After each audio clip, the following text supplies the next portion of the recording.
On va voir dans cette vidéo comment gérer le changement d'un nom de domaine si tu as créé ton premier tunnel, par exemple, sur System.io avec un point System.io, donc le sous-domaine que t'offre System.io.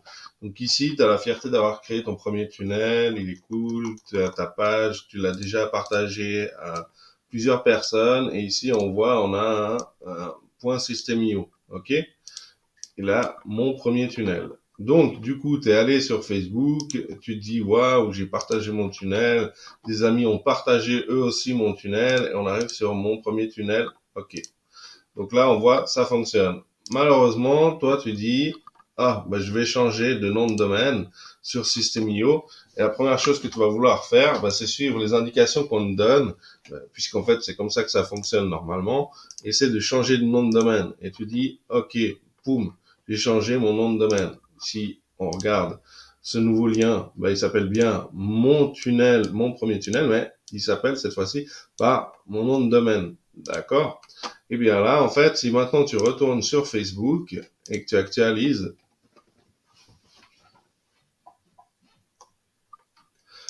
tu cliques là et off.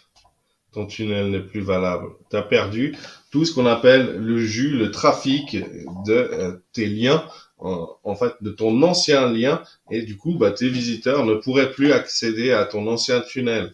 Et là, elle te dit, bah, pas de bol, nous ne trouvons plus votre ancien tunnel. OK?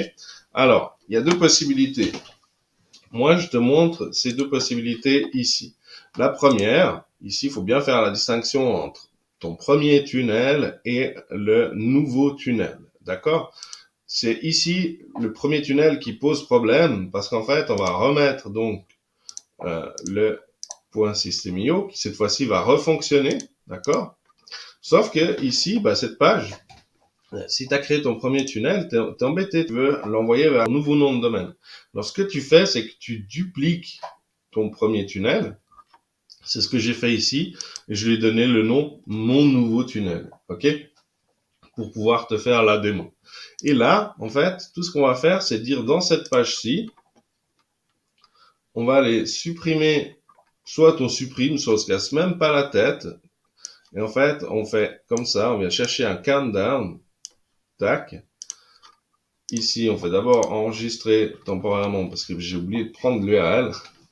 Alors, hop, on revient ici, on va dans le nouveau tunnel, on prend la nouvelle URL, on revient là, mais je vais te montrer une autre solution, ok, que celle-ci et qui va te servir aussi dans d'autres cas. Et là, en fait, tu lui dis à date et heure fixe, tac, et tu viens antidater. Donc, aujourd'hui, on est le 14. Alors, on va mettre le 13. Comme ça, on est sûr que c'était hier, depuis hier, que devait s'appliquer ce changement. Et on met, hop, rediriger vers la nouvelle URL. OK? Ici, je laisse volontairement le timer, mais tu peux très bien masquer les couleurs, d'accord? Ici, je vais masquer le gris, hein, pour te montrer. Et tu pourrais masquer le rouge de la même manière. Je vais enregistrer. Donc, il va dire à 0,0 secondes, quand la personne s'affiche, hop, qu'est-ce que je fais? Et là, tac, voilà. La redirection est faite et je n'ai plus perdu ma page. Et ça aurait été le cas aussi, ben là, par contre, on le maîtrise un petit peu moins, mais c'est une possibilité. Et pour toutes tes pages qui n'iraient pas fonctionner, eh bien, en fait, ce que fait System.io, c'est qu'il présente une 404. Alors, tu viens ici, et tu vas sur domaine personnalisé, tu viens ici, là, et tu fais paramètres, et en fait, à partir d'ici, tu peux modifier ta 404, et là, en fait, tu supprimes, hop, ce qui est ici, et là, donc tu l'auras compris, tu peux pas ajouter, non, tu l'as pas compris, non, tu ne peux pas ajouter un countdown, alors tu es obligé d'abord de l'enregistrer depuis ta page de capture, là où tu l'as créé, dans tes blocs, et tu viens déposer ta countdown ici. Ok?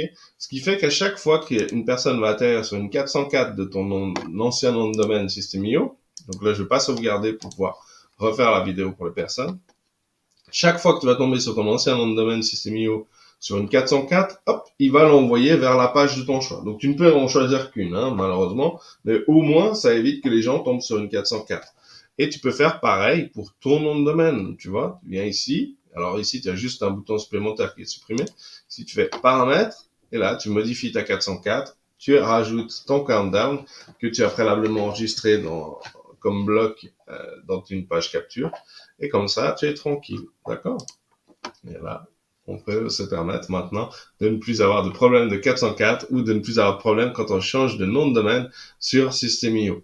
Parce que c'est quand même dommage d'avoir distribué ton lien, d'avoir attiré des gens, puis de leur dire « Ah, bah dommage, t'es mal tombé, c'est plus la bonne page. » Et là, ce que j'ai fait dans la 404, c'est une redirection, mais toi, tu aurais pu mettre, si tu le souhaites aussi, c'est pas interdit, hein, tu viens dans ta 404, et puis tu lui dis, voilà, ramène-moi non pas la page d'accueil, mais tu mets vers la page que tu souhaites, et là, tu peux mettre ton nom de domaine, et puis comme ça, la personne va à l'accueil de ton nom de domaine, nouveau nom de domaine.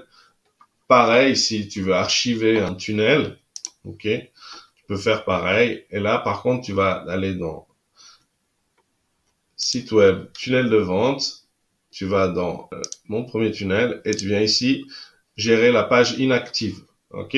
Parce qu'en fait, si tu vas archiver ton tunnel, ça va te mettre une page inactive, ok? Alors voilà, ça tu connais et tu sais maintenant gérer tout ça. Sache que tout ça, tu les retrouves dans une playlist qui est dédiée à System.io, une formation complète sur System.io. Et en fait, il te suffit d'aller sur la description que tu vas retrouver dans cette vidéo et trouver tout un tas de cadeaux ici. Je l'ai expliqué dans bien des vidéos, donc là je te passe cette fois-ci toute l'explication, mais tu vas trouver des trucs plutôt cool pour apprendre à utiliser System.io.